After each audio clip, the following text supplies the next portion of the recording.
राहु की उत्पत्ति का कारक जो माना जाता है, क्योंकि राहु और केतु दोनों ये ग्रह नहीं, इन्हें एक छाया ग्रह के रूप में माना जाता है।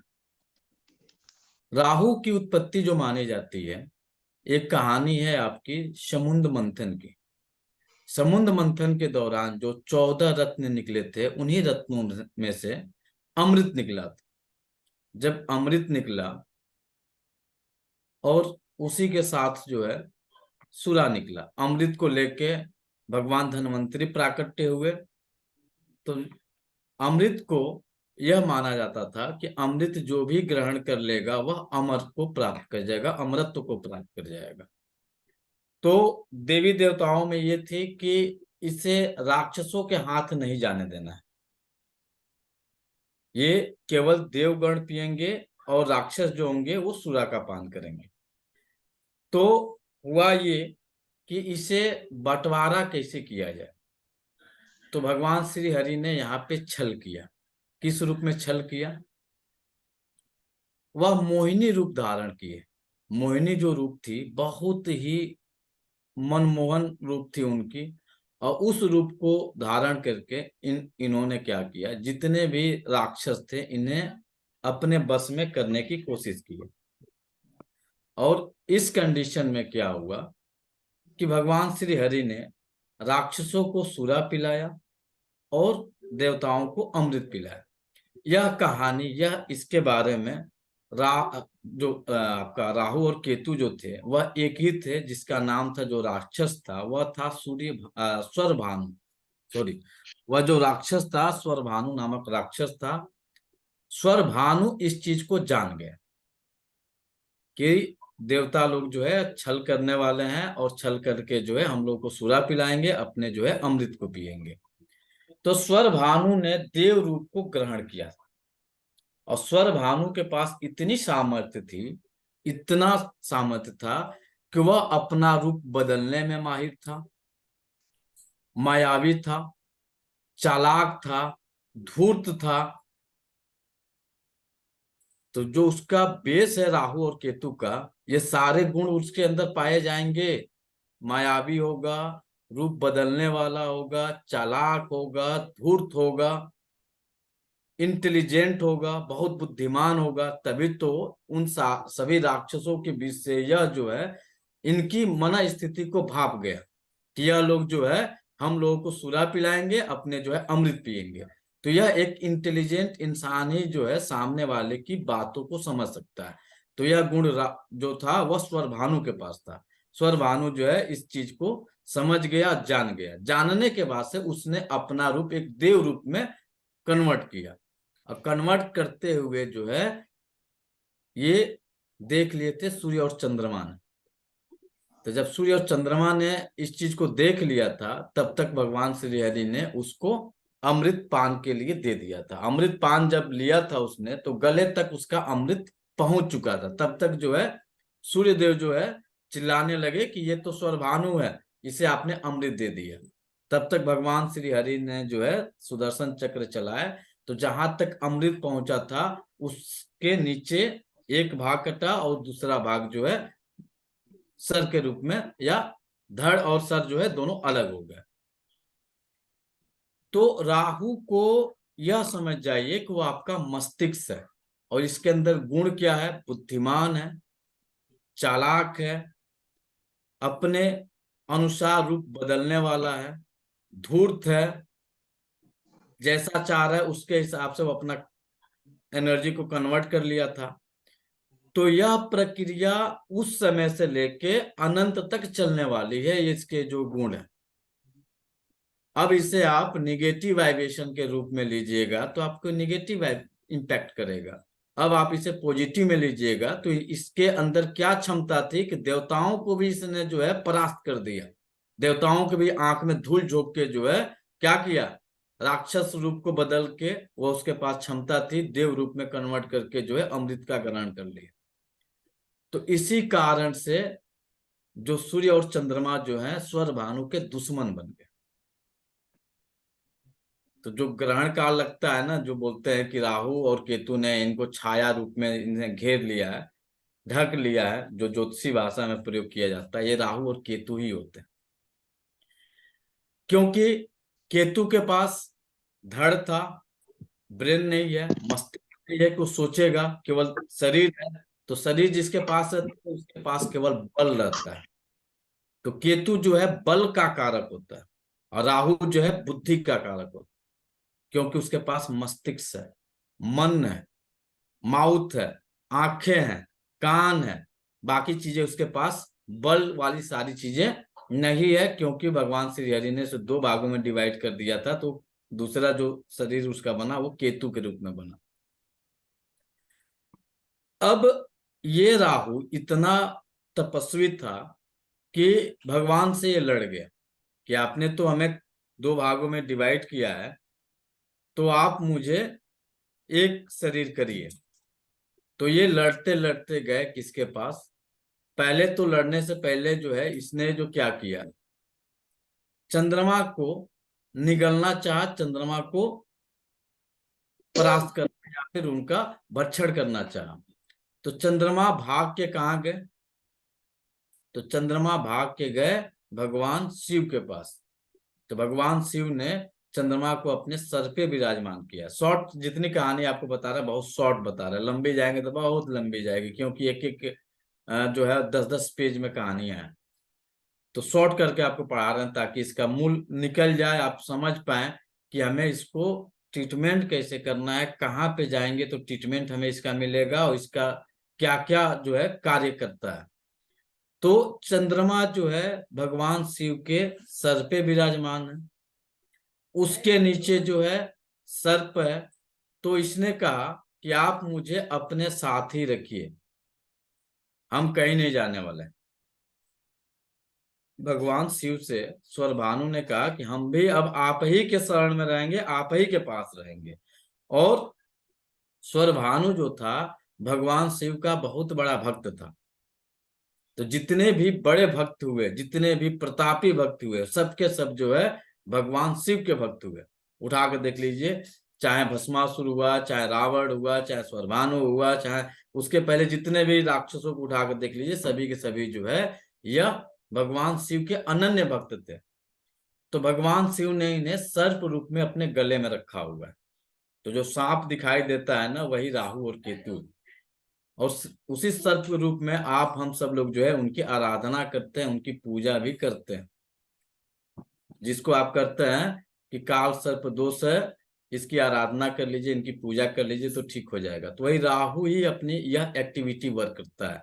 तो किस कंडीशन में यह काल सर्प दोष लगता है? तो यदि आपके पंचम, जहां पे कुंडली में 5 लिखा होगा वहां पे राहु होगा, सूर्य के साथ यदि राहु होगा, चंद्रमा के साथ यदि राहु होगा, जहाँ 4 नंबर होगा वहां पे राहु या केतु कुछ भी होंगे, तो आपके साथ लाइफ में हमेशा जो तकलीफें जो दिख रही है ना वो सारी मिलेंगी। बाकी किसी ग्रह के साथ राहु केतु कोई गलत इम्पैक्ट नहीं डालते।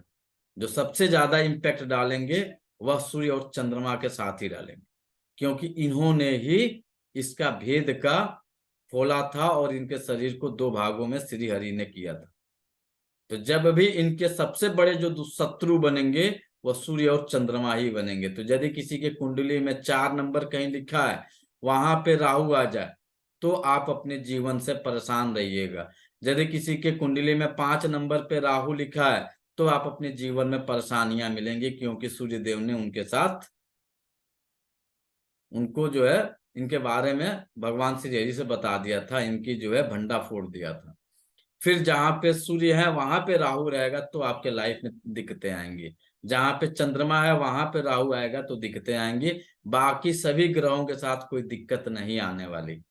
अब ये कहिए कि सूर्य तो हमारा बहुत बली है, बहुत स्ट्रांग है, उच्च स्तर का है, हमारी सूर्य की एनर्जी बहुत हाई है, तो भाई साहब लाख हाई है उसके बावजूद भी आपकी समस्याएं छोड़ने वाला नहीं है ये राहु। क्योंकि इसके पास भगवान से भी अच्छी एनर्जी है। तभी जाके भगवान को भी पूरे देवगण को छल के इसने क्या किया, अपने आप को देव रूप में कन्वर्ट कर लिया। तो राहु ये देव रूप में जो कन्वर्ट कर रहा है ना, तो यह भ्रम की स्थिति को पैदा कर रहा है। तो जब कभी भी आप भ्रमित होने लगे तो राहु की एनर्जी समझ जाइए कि आपकी डाउन चल रही है। और राहु के साथ सूर्य और चंद्रमा की भी ऊर्जा जो है इनबैलेंस है, इसी कारण से आप भ्रमित हो रहा है।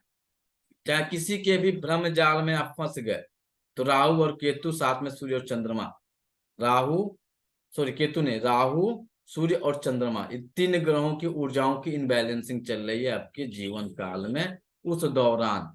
और जो आप अपने भ्रम को दूर करना है तो राहु के साथ सूर्य चंद्रमा को ट्रीट कर लीजिएगा, ठीक हो जाएंगे। अब ये राहु जो एनर्जी है तो इसे जो है भगवान श्री हरि और भगवान शिव ने इसे छाया रूप में दी। एक तो गले में अपने धारण कर लिए और दूसरे का है कि तुम्हें, क्योंकि तुमने अमृत को प्राप्त कर चुके हो तो इसलिए इस ब्रह्मांड में तुम हमेशा के लिए विद्यमान रहोगे। तो इन्हें एक ग्रह के रूप में इन्हें स्थापित कर दिया गया। तो जो ग्रह के रूप में स्थापित हुए तो इनका जो डायरेक्शन दिया गया, क्योंकि भगवान श्री हरि जब ये समुद्र मंथन हो रहा था तो वह कहाँ पे हो रहा था, तो समुद्र में हो रहा था। तो समुद्र में जहां पे हो रहा था, भाई साहब रिक्वेस्ट है माइक बंद कर लिया करिए, कोई फायदा नहीं। तो वहां पे श्री हरि ने इनके सर को दो भागों में डिवाइड किया है। तो वह स्थान जो था भगवान श्री हरि का, समुद्र था, जल तत्व है, और वहां पे उन्होंने मोमेंट किया है, गति किया है। तो यह स्थान बनता है नॉर्थ और ईस्ट का, जहां पे जल और वायु तत्व का मिलन हो रहा है। तो वहां पे भगवान श्री हरि जो है स्वर भानु का वध किए हैं, उसे दो भागों में डिवाइड किए हैं। तो जहां पे उन्होंने वध किया वह स्थान जो बना, क्योंकि किसी को भी एक छोटा सा एक सिंपल सा एक भाव बना के दिखाते हैं। ये आपका मान के चलिए दिशाएं होंगी, ये ईस्ट हो गया, ये वेस्ट हो गया, ये नॉर्थ हो गया, ये साउथ हो गया। अब ये वायु, ये सॉरी ये जल है और यहाँ से ये वायु तत्व आ रहा है। इन दोनों का जो मिलन हो रहा है यह हो रहा है आपका नॉर्थ ईस्ट, वायु और जल का। तो भगवान श्री हरि यहीं पे जो है स्वर भानु का वध कर रहे हैं। तो जब सर को इसको काट रहे हैं तो धड़ कहाँ गिरेगा, धड़ यहीं पे गिरेगा ना। जब किसी भी तत्व के ऊपर अटैक किया जाएगा तो जो उसका ऊपरी पार्ट होगा वह दूर जाएगा और जो स्थूल होगा वह वहीं पे टिका रहेगा। तो स्वर भानु जो कटा तो उसका सर यहाँ पे भगवान श्री हरि ने काटा तो सर कहाँ जाएगा, इसके अपोजिट जाएगा। और जो धड़ था वो धड़ कहाँ हुआ, भगवान श्री हरि के चरणों में हुआ। यानी केतु जो है भगवान श्री हरि के चरण में विराजमान और उनकी आंखों पे।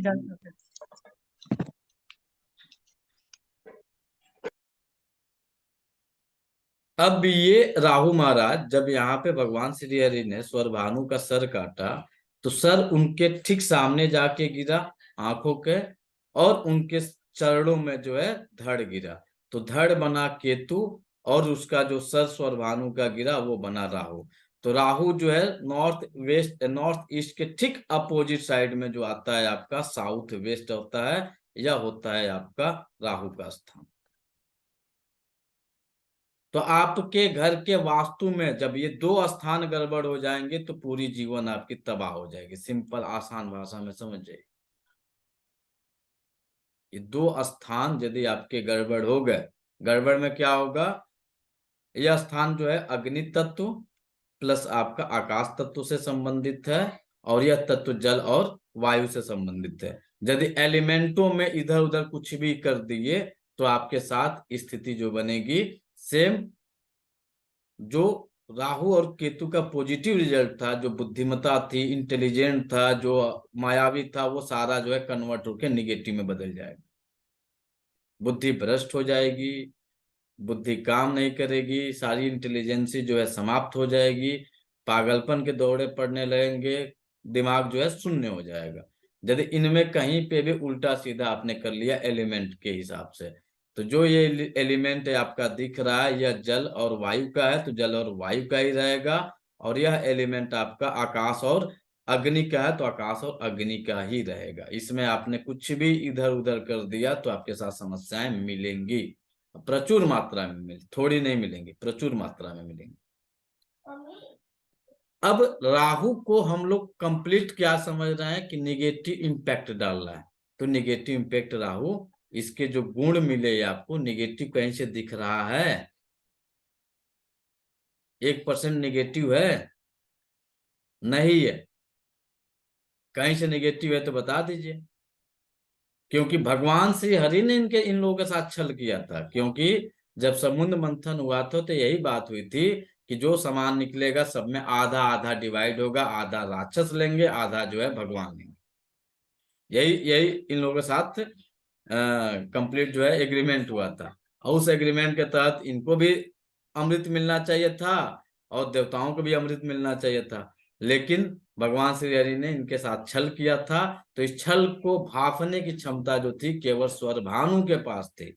तो जो स्वरभानु के पास इतनी क्षमता थी, तो समझ जाइए जिस किसी के कुंडली में, यदि आप इसे ज्योतिष में कन्वर्ट करते हैं, तो जिस किसी की कुंडली में राहु यदि जहां पे जिस भाव में बैठा हुआ है, उस भाव से रिलेटेड उसकी स्थिति क्या होगी, सेम वही होगी। उस मामले में काफी इंटेलिजेंट होगा। जैसे किसी के कुंडली के एकादश भाव में राहु बैठा हुआ है, तो एकादश भाव आपके आय का भाव है, तो पैसा कमाने के मामले में सारी बुद्धि का यूज करेगा, माया का यूज करेगा, धूर्तई करेगा, जिस तरह से भी उसको पैसा चाहिए वह करेगा।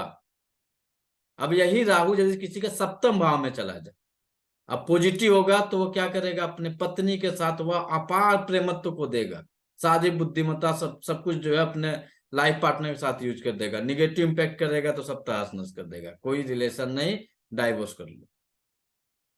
अधिकतर लोगों की कुंडली में जाकर देख लीजिएगा, ये मिलता है।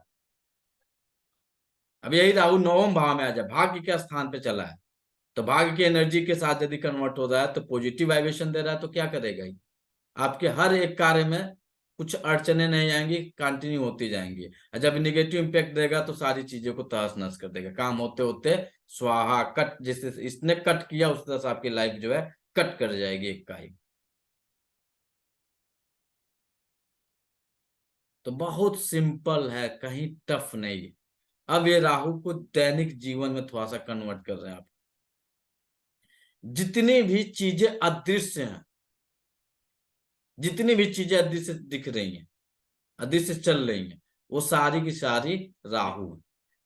जैसे आपके घर में इलेक्ट्रिक करंट दौड़ता है, दिखता है किसी को कैसे दौड़ रहा है? नहीं दिखता है। तो वह इलेक्ट्रिक करंट जो दौड़ रहा है वह है राहु। आप मोबाइल से बात कर रहे हैं, आवाज को सुन रहे हैं, लेकिन वह आवाज कैसे आ रही है, अदृश्य है, वह है राहु।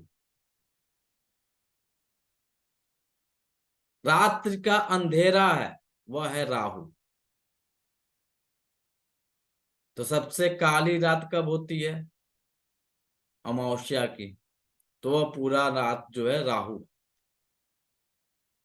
पूरी रात राहु है। जब से अंधेरा बढ़ने लगा रात्रिकालीन, तो वह पूरा का पूरा नक्षत्र राज जो है राहु का। आप देखते होंगे जिसका राहु की ऊर्जा जब इनबैलेंस रहती है, तो अमावस्या के दिन ये लोग काफी ज्यादा, इनकी लाइफ में उथल पुथल मच जाती है। और ठीक वही जब चंद्रमा का दिन आता है, तो क्योंकि राहु की एनर्जी वहां पे नगण्य हो जाती है, रात भी उजाले में कन्वर्ट रहती है और दिन भी उजाले में कन्वर्ट रहता है। इस दिन भी जिसकी भी राहु की ऊर्जा इनबैलेंस रहती है, तो पूर्णिमा और अमावस्या को भी उथल पुथल मच जाती है उनके पूरे जीवन में। और राहु इतने बड़े पॉजिटिव रिजल्ट देते हैं कि मुकेश अंबानी को इतना बड़ा साम्राज्य खड़ा करने में राहु का ही देन। एलन मस्क की इतनी बड़ी साम्राज्य जो खड़ा हुई वो राहु का ही देन है। सदगुरु की कुंडली जो है, राहु ने ही इनको इस लेवल पे पहुंचाया। तो समझिए कि राहु कहाँ खराब कर रहा है। आप उसे निगेटिव वेब्स में ले रहे हैं, उसे पॉजिटिव वाइब्स दीजिए, पॉजिटिव कन्वर्ट करिए उसको। अब पॉजिटिव कन्वर्ट करने के लिए सिंपल आपके पास तीन ही इलाज है, और तीनों इलाज आपको दे दिए। समझ में आया? जो तीनों इलाज दिए समझ में आया किसी को? नहीं आया? नहीं आया।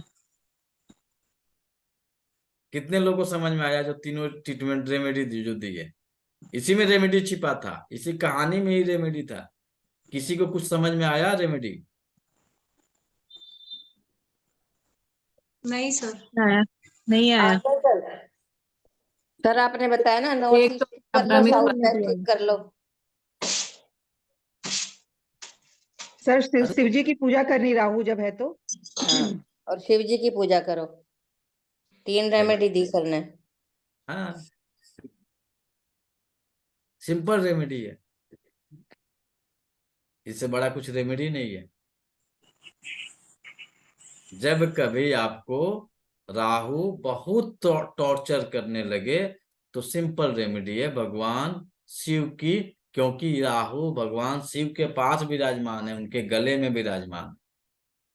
समझिए कितनी इसकी एनर्जी है कि भगवान शिव के गले में विराजमान है। तो एक रेमेडी आपके पास है, भगवान शिव की आराधना शुरू कर दीजिए। दूसरा रेमेडी, दूसरा भी रेमेडी दीजिए। इलेक्ट्रॉनिक आपके गैजेट जो नहीं चल रहे हैं उसको फेंक दो। एक तो भगवान शिव की आराधना करिए, दूसरा आप कभी भी निगेटिव मत सोचिए, क्योंकि आपकी सोच जो है निगेटिव रहेंगे तो निगेटिव करेगा। क्योंकि कुछ ये, बताऊं? हाँ सर हाँ जी सर, बताइए सर। मैं ये कह रहा हूँ सर, जी भगवान विष्णु को बुद्धि का देवता मतलब जो है वो सुप्रीम पावर है। हाँ चाहे विष्णु हो चाहे शिव हो, तो उन्हें हाँ तो सब चीज पता होती है कि ये राहु अब अमृत पीने वाला है। हाँ, ठीक है, तो उन्होंने उसे अमृत पिलाया, इसका मतलब उनको भी कहीं ना कहीं इच्छा थी कि राहु को अमृत पिलाया जाए। हो सकता है सर, क्योंकि कहानी में तो यही है कि नहीं, भगवान, कहानी में अब तक हम यही पढ़ते हैं या हाँ। सुनते हैं, लेकिन एक दिन मेरे दिमाग में आया कि भगवान विष्णु इतने बेवकूफ तो है नहीं, नहीं, अंतर्यामी है। हाँ ठीक है, तो जब किसी व्यक्ति को वो अमृत पिला रहे हैं तो इसका मतलब कहीं हाँ, ना कहीं उनकी भी इच्छा रही होगी कि इसको भी उनकी अमृत भी, पिलाया जाए। हाँ इच्छा तो रही होगी तभी मिला। तो कहीं ना कहीं उसकी राहु की तपस्या का फल होगा। पराक्रमी है राहु, प्रबल पराक्रमी है, प्रबल पराक्रमी है। असुर सेना का सेनापति भी है। जैसे मंगल है इधर, ऐसी राहु है। राहु है, हाँ। तो कहीं ना कहीं राहु के पास भी बहुत सारी पावर्स हैं। बस अरे पावर नहीं रहती तो ये अपने उन सभी राक्षसों में अपना इकलौता जो है वो कन्वर्ट नहीं करता देव रूप में। नहीं करता। वो ये उतने क्षण में कर लिया कि किसी की नजर नहीं पड़ी, केवल सूर्य चंद्रमा की नजर पड़ गई कहीं से, बिल्कुल। बाकी किसी की नजर नहीं नहीं, पड़ी, किसी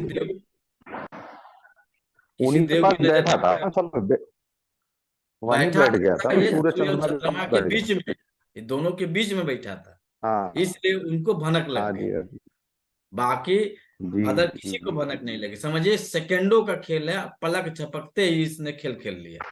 तो राहु के अंदर यह गुण होता है, पलक झपकते ही वो अपनी एक्टिविटी को चेंज कर देगा, अपने रूप को चेंज कर देगा, अपनी बातों को बदल डालेगा, अपनी इंटेलिजेंसी बिल्कुल को तुरंत उसी लेवल में चेंज करेगा।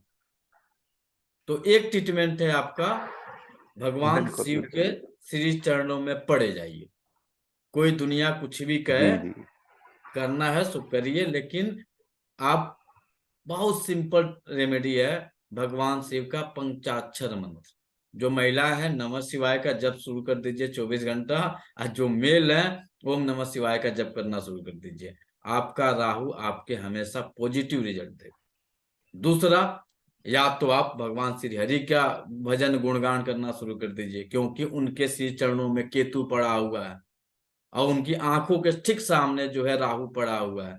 तो आदमी जो आंखों के सामने दिखता है ना, उस पे सबसे पैनी नजर होती है। आपके पास जो पड़ा है उस पे ज्यादा नजर नहीं है, लेकिन आंख के जो सामने है उस पे पैनी नजर होती है। जिस तरह से दीपक के नीचे जो है, दीपक के पास जो है अंधेरा है, सामने आसपास पूरा उजाला है। तो भगवान श्री हरि के ठीक सामने राहु है और उनके पैर के पास जो है केतु बैठा हुआ है। तो जब राहु आपको बहुत ज्यादा लग रहा है कि निगेटिव इम्पैक्ट दे रहा है, तो एक भगवान शिव की श्री चरणों में पड़ जाइए, दूसरा जो है श्री हरि के जो है उनकी आराधना शुरू कर दीजिए। आपका राहु हमेशा पॉजिटिव रिजल्ट देगा। दूसरा, घर के वास्तु में जाएंगे तो आपका साउथ वेस्ट डायरेक्शन जो है वह आपके राहु का है, और वास्तु में यह स्थान आपके पितरों का है। तो वहां पे यदि आपने भूल भुला के टॉयलेट बना दिया तो आपके लिए समझ जाइए खतरे की घंटी शुरू। आपने वहां से भूल भुला के जो है किचन बना दिया तो आपके लिए खतरे की घंटी शुरू, क्योंकि एलिमेंट का आदान प्रदान उल्टा सीधा करेंगे। जब आपको क्या बोल, आपके 5 एलिमेंट थे, उन 5 एलिमेंट में भगवान श्री हरि जो है वाटर और विंड के पास है, और राहु जो है फायर और आकाश के पास। तो ये एलिमेंट की ऊर्जाओं के अधीन ही आप यदि काम करते हैं तो आपको 100% रिजल्ट मिलेगा। तो साउथ और वेस्ट आपके पितृ का स्थान दे दीजिए घर में, और इसी जगह पे जो है आपके जो घर के मुखिया होते हैं, क्योंकि एलिमेंट के अकॉर्डिंग जाएंगे तो ये स्पेस जो है खाली जगह बन जाता है, तो हस्बैंड और वाइफ का स्थान हो जाता है। तो जो हस्बैंड और वाइफ है वह अपना बेडरूम इसी जगह पे सुव्यवस्थित कर लें, तो आपकी बहुत सारी समस्याएं स्वतः समाप्त हो जाएंगी। एक क्लास में हमने बताया था कि हमेशा भगवान श्री हरि के किस डायरेक्शन में माँ लक्ष्मी विराजमान है?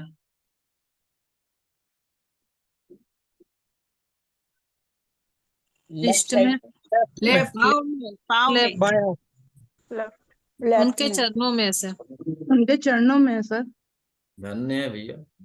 उनके चरण में कहाँ है? 24 घंटा चरण में डायरेक्शन लेफ्ट होगा सोएंगी क्या? लेफ्ट सोएंगी? में लेफ्ट में होंगी। लेफ्ट में है। तो आप अपने बेडरूम में कभी भी, राहु को बैलेंस करना है तो अपने बेडरूम में कभी भी पत्नी को राइट मत सोने दीजिए। पत्नी हमेशा लेफ्ट, भगवान श्री हरि के जिस रूप में है, तो क्योंकि जब आपकी शादी होती है तो उसी रूप में आपका जो है पूरा का पूरा संस्कार किया जाता है। जो भगवान राम की शादी हुई तो आपकी, उनकी भी वरमाला हुई तो आपकी भी वरमाला हो रही है। आप भी एक दूसरे को जो है सारी चीजें कर रहे हैं जो भगवान राम ने किया था। तो वो आपकी ये लक्ष्मी हुई, भगवान श्री हरि की लक्ष्मी वो है। तो आप अपनी लक्ष्मी को भी हमेशा लेफ्ट साइड ही रखिए। लेफ्ट साइड जो है हमेशा जो है क्या होता है, सेफ जोन होता है। तो यदि आप बेड पे सोते हैं तो बेड के साउथ वेस्ट डायरेक्शन में बेड के लेफ्ट साइड में आपका लाइफ पार्टनर या आपकी लक्ष्मी देवी का स्थान वहां पे दे दीजिए। दूसरा, आपके घर में कहीं पे भी ये अदृश्य शक्तियां दिख रही हैं, ये अदृश्य शक्तियां का मतलब आपके घर के जो इलेक्ट्रॉनिक्स गैजेट्स हैं ये खराब हो रहे हैं, तो एट अ टाइम उसे उठाइए, बाहर के घर में कहीं कबाड़ के स्थान पे भी मत रखिए, उसे बाहर करिए ताकि आपका राहु बहुत बैलेंस रहे। दूसरा, आपके घर में कोई भी कीट पतंग आ रहे हैं जो आपको पता नहीं है कि आ कहां से रहे हैं, तो उन्हें भी आप कोशिश करिए कि उन्हें रास्ता देके साइड कर दीजिए, नीट एंड क्लीन रख लीजिए। राहु जो है डार्क एनर्जी है, तो डार्क एनर्जी जब भी आपके यहाँ दिखे, डार्क एनर्जी में किस किस रूप में दिखेगी?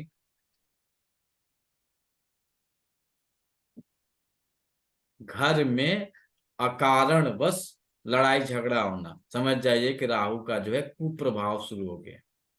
तो यदि लड़ाई झगड़े चल रहे हैं तो उसे चेंज करना है, खत्म करना है, तो आप अपने घर में कौन सा अनुष्ठान कर सकते हैं जिससे आप बहुत सरल तरीके से ठीक कर सकते हैं?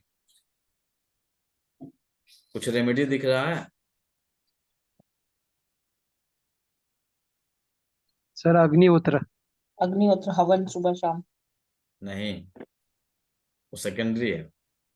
राहु के लिए बहुत ज्यादा डार्क एनर्जी से परेशान हो गए हैं, तो हनुमान भगवान, चालीसा। हाँ तरीके से। सत्यनारायण कथा सर। और और बताइए। रुद्राभिषेक। सर कपूर जला सकते हैं? एक ही रेमेडी है कि जब आपके घर में बहुत ज्यादा निगेटिव इम्पैक्ट शुरू हो जाए, अदृश्य शक्तियां यानी घर में अकारण नहीं पता है किस कारण से लड़ाई झगड़ा हो रहा है, वो भी राहु ही कर रहा है, तो भगवान शिव की आराधना के लिए आप रुद्राभिषेक कराना शुरू कर दीजिए। बहुत सिंपल रेमेडी है। और कभी ये मत सोच के करिएगा कि मुझे करना है, नहीं, आप इसके लिए योग्य ब्राह्मण बुलाइए, योग्य ब्राह्मण से विधि विधान पूर्वक जो है वैदिक विधि विधान जो उसका नियम है, उस नियम को फॉलो करते हुए अनुष्ठान करिए। बहुत होता क्या है, इंसान ये सोचता है कि बड़ी पैसा लगेगा, पंडित जी लोग पैसा लूट लेंगे, तो ऐसा नहीं। आप एक अपनी बजट बनाइए, अपने जितना भी आप इनकम करते हैं उस इनकम का दशांश निकालिए, उस दशांश में ही आपकी सारी चीजें हो जाएंगी, केवल 10वें हिस्से में सारा चीज हो जाएगा। और फिर देखिए क्या आपको रिजल्ट मिलता है। उस दशांश को खर्च करिएगा, उस दशांश में हमें लग रहा है कि आपका जो है रुद्राभिषेक हो जाएगा। क्यों Rahul sir? Rahul sir, yes sir, बिल्कुल हो जाएगा। दशांश में हो जाएगा कि नहीं हो जाएगा? क्योंकि आज के डेट में लगभग एक मिडिल क्लास और अपर मिडिल में जाएंगे तो मिनिमम 50,000 रुपया आदमी कमा रहा है, 30,000 भी कमा रहा है, तो 3,000 4,000 5,000 रुपया आपके लगते हैं।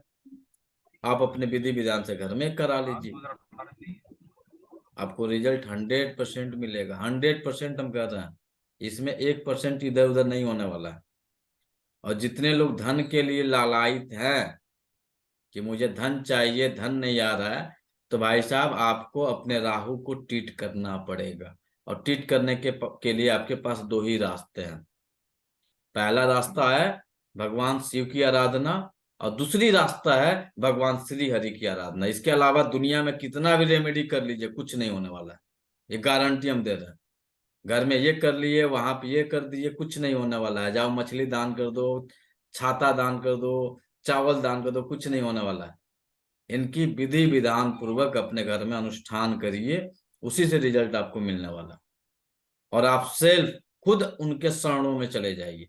और जितने भी पैसे वाले लोग दिख रहे हैं आपको, जितने भी आपके नजरों में दिख रहे होंगे दुनिया के किसी भी कोने में, वह इंसान अपने स्पिरिचुअल मामले में सबसे नंबर 1 पे होगा। तो आपको अपने आप को स्पिरिचुअल लेवल में कन्वर्ट करना पड़ेगा, तभी जाके आपके पास धन आएगा। और यदि आप नहीं कन्वर्ट कर सकते हैं तो आप मान के बैठ जाइए कि आपके जीवन में धन नहीं आने वाला है। कितना भी रेमेडी करना है करते रहिए, जो मर्जी सो रेमेडी करिए, ये हम गारंटी दे रहे हैं। जब तक आपके मन मस्तिष्क में इनके प्रति आस्था नहीं आएगा, चाहे आप जिस भी रिलीजन से बिलोंग करते हो, यदि कोई गुरु परंपरा को मानने वाला है तो गुरु परंपरा में अटूट भक्ति होनी चाहिए। यदि आप भगवान को मानने वाले हैं तो भगवान में अटूट श्रद्धा विश्वास होना चाहिए। यदि आप अल्लाह को मान रहे हैं तो अल्लाह के अलावा दुनिया में कुछ नहीं है। भगवान के मान रहे हैं तो भगवान के अलावा दुनिया में कुछ नहीं है। यदि आप गुरु को मान रहे हैं तो जो है सो गुरु ही हमारे सब कुछ है। जब तक ये सारी चीजें आपके मन मस्तिष्क में नहीं आएंगी तो राहु आपको बकसने वाला नहीं है। राहु आपको 4 ही जगह भेजेगा, 5वां जगह राहु नहीं भेजता है। राहु की इतनी कैपेसिटी नहीं है कि 5वीं जगह भेजे। जब इसकी ऊर्जा में इनबैलेंसिंग होगी, यानी मिला जुला के जब ये आपको निगेटिव इम्पैक्ट देगा, तो ये सबसे पहले भेजेगा आपको दवा खाना, दूसरा इम्पैक्ट करेगा तो भेजेगा आपको मैखाना, तीसरा इम्पैक्ट करेगा तो भेजेगा आपको पागल खाना, और चौथा इम्पैक्ट करेगा तो भेजेगा आपको जेल खाना। ये 4 खाने हैं। 4 खाने में कहाँ जाना है आपको, ये आप डिसाइड कर लीजिए। राहु की यदि महादशा, अंतर्दशा, प्रत्यंतर प्राण कुछ भी चल रही है, यह सिचुएशन आपको जब जब ये राहु आएगा तब तब करेगा। पॉजिटिव होगा तो आपको अच्छा रिजल्ट देके जाएगा, और निगेटिव होगा तो आपको कहीं ना कहीं या तो दवा खाना भेज देगा, या तो कहीं मैखाना भेज देगा, और उससे यदि उग्र बिगड़ा होगा तो आपको डिप्रेशन की दवा खिलाना शुरू कर देगा, और उससे भी उग्र बिगड़ा रहेगा तो कोई घटना घटित कर देंगे। एक दिन के लिए आप चक्कर काट के आ जाएंगे, लेकिन आएंगे। ये 4 ही जगह भेजता है जब निगेटिव इम्पैक्ट करता है। अब चाहते हैं कि चारों, हमें भगवान न करे कि हमें किसी हॉस्पिटल का मुंह देखना पड़े जीवन में, भगवान न करे कि हमें कभी किसी जेल खाने का मुंह देखना पड़े, भगवान न करे कि हमें कहीं ऐसे जगह पे जाना पड़े। तो आपके लिए 2 ही रास्ते हैं। एक रास्ता है कि आप मंथली अनुष्ठान करिए, दूसरा रास्ता है कि अपने धर्म के प्रति वफादार बन जाइए, चाहे जिस भी रिलीजन को मान रहे हैं। और एक तीसरा है कि कभी भी किसी का निगेटिव मत सोचिए करने के लिए, क्योंकि राहु जब निगेटिव इम्पैक्ट आएगा तो किसी की बुराई ही करेगा, क्योंकि यह एक छाया है, डार्क में ही लेके जाएगा और कुछ ज्यादा नहीं करने वाला है। तो पूरा राहु का निचोड़ आपके पास मुझे उम्मीद रहा है कम दी है। बाकी भौकाल बनाना है तो बहुत बनाया जा सकता है, बहुत लंबा बनाया जा सकता है, 6 घंटा 8 घंटा 10 घंटा, लेकिन ये निचोड़ है इसका, यही इलाज है, यही ट्रीटमेंट है, यही रेमेडी है। और आपको बनना है, आप कैसे बनिएगा, क्योंकि राहु आपको बनने नहीं देगा, ये भी मान लीजिए, बनने नहीं देगा। तो आपको बनना है, जिस तरह से भी आप बनिए, आप अपने धर्म, अपने भगवान, अपने अल्लाह, अपने गुरु के प्रति निष्ठावान बनिए, बनना पड़ेगा, तभी आपके पास धन आएगा। आपको जितनी हस्तियां दिखती हैं, क्या लगता है वो स्पिरिचुअल नहीं है? सब अपने भगवान, अपने जो भी रिलीजन में उनके अटूट भक्त हैं, अटूट श्रद्धा रखने वाले हैं। आज मुकेश अंबानी साहब के पास इतने धन है, तो उनकी बेटी की शादी हुई, जाके वीडियो उठा कर देख लीजिए, यूट्यूब पे मिल जाएगा। सारे के सारे जो है जितनी विधि विधान थी, उन सभी में जो था वैदिक विधि विधान पूर्वक हुई है, और उन सभी में जो है पूरे स्पिरिचुअल को मेंटेन किया गया है। बहुत बड़ी हस्ती हैं, बाकी सभी लोगों को देख लीजिए, और अपने देश के प्रधानमंत्री साहब को भी देख लीजिए, कितने स्पिरिचुअल हैं, किस लेवल पे हैं, और आज उनके विश्व में स्थिति क्या है। यह देन है केवल स्पिरिचुअल का और कुछ नहीं। तो ग्रह का एक ही इलाज है, कहीं बैठा हो, एक ही रेमेडी है, जब मौका मिले, महादशा चल रही है, भगवान शिव की आराधना में लग जाइए। और कोशिश करिए, एक चीज और जान लीजिए, 18 साल की महादशा होती है, तो इन 18 सालों में एक नियम बना लीजिए कि हमें 12 ज्योतिर्लिंगों का कम से कम दर्शन कर लेना है। और मिडिल क्लास में भी है तो आसानी से आप कर सकते हैं, और अपर क्लास में है तो आपको हर महीने कर लेंगे, कोई दिक्कत नहीं है। लेकिन मिडिल क्लास में है तो साल में तो एक दर्शन तो कर ही सकते हैं, चाहे केदारनाथ जाइए, चाहे बद्रीधाम जाइए, चाहे उज्जैन जाइए, चाहे त्र्यंबकेश्वर जाइए, चाहे ओमकारेश्वर जाइए, चाहे सोमनाथ जाइए, जहां इच्छा है वो साल में एक बार अपना टाइम टेबल सेट कर लीजिए, जाए महीने ईमानदारी पूर्वक कितना आप लोग खर्चा कर सकते हैं। हमें नहीं चाहिए, हमें नहीं चाहिए, ये मत सोचिएगा कि हम अपने दिमाग, हमें नहीं चाहिए। कितना खर्चा कर सकते हैं आप अपने फैमिली मेंबर के हेल्दी रहने के लिए, फैमिली मेंबर को स्वस्थ एकदम बनाए रखने के, घर में लड़ाई झगड़े कलह जो घर टूट रहे हैं उसको रोकने के लिए कितना खर्चा कर सकते हैं।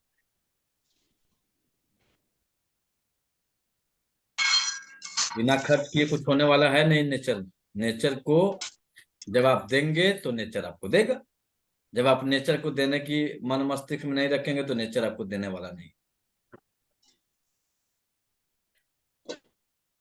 कितना खर्चा कर सकते हैं, है कोई? सर दवाखाने में डालने से अच्छा तो घर के परिवार में अच्छा करने से वो वो नहीं इसमें पता पैसा है, आप खर्चा कितना कर सकती हैं ये बताइए। जो इनकम होगी उससे आधा कर सकते हैं। जब आधा पर कर दीजिए तो बाल बच्चा कैसे खाएगा, पढ़ेगा कि लिखेगा कैसे? लॉजिक वाली बात करा करिए जी, ये लॉजिक नहीं है, ये कुल मिला के क्या जबरदस्ती वाली बात है, लॉजिक की बात करिए ना। आपने अभी कहा था आए 10%, कर सकते आपने हैं आराम से। 10% कहा था सर अभी। सर 5000। 5000 से किसी से कुछ नहीं होने वाला, सीधी बात जानी। आपकी कमाई की 10%। आप अपने इनकम का 10वां भाग निकालिए,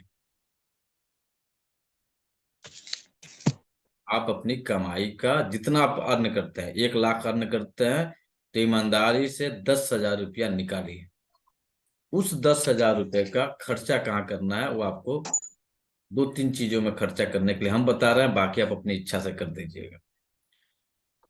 आपके घर में देव उठनी एकादशी तुलसी विवाह कल कल है,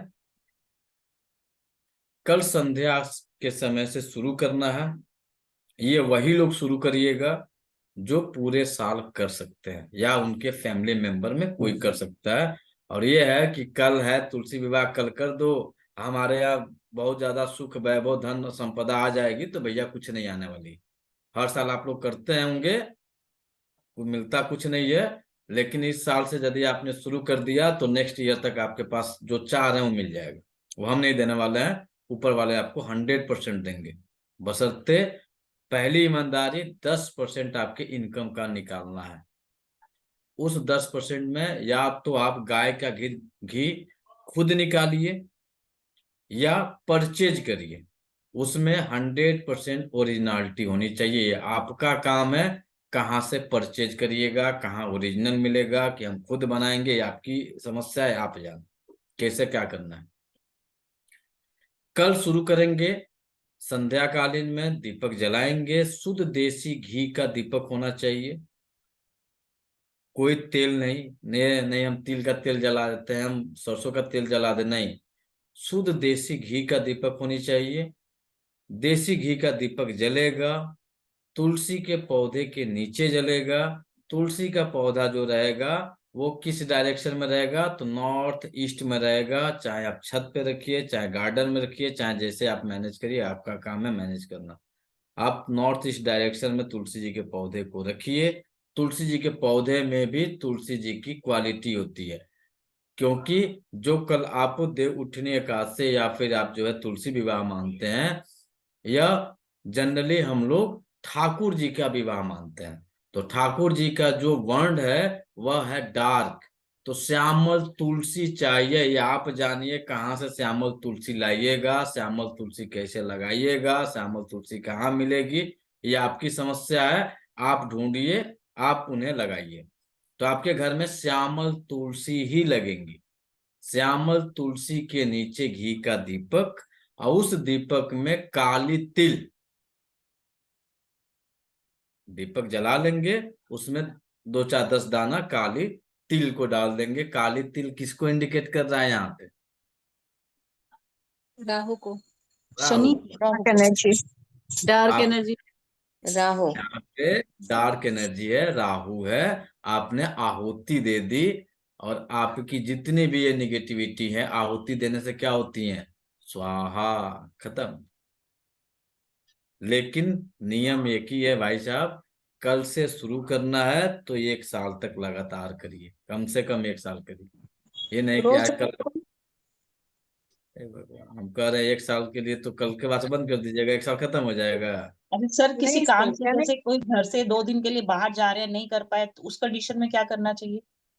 उस कंडीशन में आप कोई व्यवस्था बनाइए, यदि नहीं बन पा रहा है तो भगवान से क्षमा याचना करिए, हे प्रभु, हम 2 दिन के लिए घर से बाहर हैं, हमारे घर में कोई मेंबर नहीं है, इसके लिए क्षमा करें। जब हम लोग लौट के आएंगे, सही सलामत हमें लेके चलिए, सही सलामत वहां से हमारा टूर समापन करिए, फिर हम आपकी सेवा में हाजिर हो जाएंगे। भगवान से क्षमा मांगे तो देखिए, ना आपको क्षमा करें ना आपको रिजल्ट दे तो कहिएगा। अब भगवान से कहिएगा कि दीपक जला दो बेटा। कुछ घरों में ये देखा जाता है कि घर के नौकर दीपक जलाते हैं, अब मालिक परेशान है घुटने के दर्द से, मालिक परेशान है कमर के दर्द से, आप चाहे व्हील चेयर पे हैं, जाइए वहीं जाके वहीं छोटी सी दीपक जलाइए, चाहे अपने हाथ पे वहीं जला दीजिए, जला के फिर उसको कहिए कि बेटा ले जाओ तुलसी माता के पास रखा, फिर देखिए क्या रिजल्ट मिलता है। हाँ सर, पर जैसे हम महिला कोई भी करे तो धर्म में है तो मासिक धर्म में है तो आपके घर के कोई तो मेंबर होगा, हम्म, कोई मेंबर होगा, आपका बेटा होगा, हस्बैंड होंगे, कोई तो होंगे। आप उनसे रिक्वेस्ट कर दीजिए कि आप दीपक जला दीजिए, आज थोड़ा सा लेट हो गया है, लेट से आए हैं तो आप अभी दीपक जला दीजिए, जब आइए वहीं से आपका सारा खेल शुरू। अब ये दिमाग में बैठा लीजिएगा कि हम ही जलाएंगे, कोई जलाएगा नहीं, तो नहीं होने वाला है। आपके कोई फैमिली मेंबर है, आप घर में रेडी रखिए, रेडी रख के उनको दे दीजिए कि आप जला दीजिए, जलाएंगे, रिजल्ट आपको मिलेगा। आपने नहीं बोला कि जलाने वाला है तो कुछ रिजल्ट नहीं मिलने वाला है, करना आपने पड़ेगा। सर लेट जला सर संडे को दीपक जला सकते हैं तुलसी में तिल डाल के? चला सकते हैं। दीपक आपको प्रतिदिन जलाना है। रही बात संडे की, तो संडे को तुलसी माता के पत्ते को नहीं तोड़ना चाहिए, ठीक है? जल नहीं देना है। जल नहीं देना है, पत्ते नहीं तोड़ना है, लेकिन आप तुलसी माता को छोड़ के थोड़ा सा अलग जला दीजिए, दीपक तो आपको डेली जलाना है। सर उसमें तिल डाल सकते हैं संडे को? एकदम तिल डालेंगे, डेली तिल डालेंगे। तिल की आहुति देंगे जी, आहुति देने में कोई दिक्कत नहीं है। तिल ओके सर। किसी माता के पास नहीं देंगे, अलग देंगे। सर पर्सनली मेरा ये मानना होता है, बहुत सारे लोग के मन मस्तिष्क में सेव रहता है भी, कि महिला मासिक धर्म में यदि है तो यह अशुद्ध हो जाती है।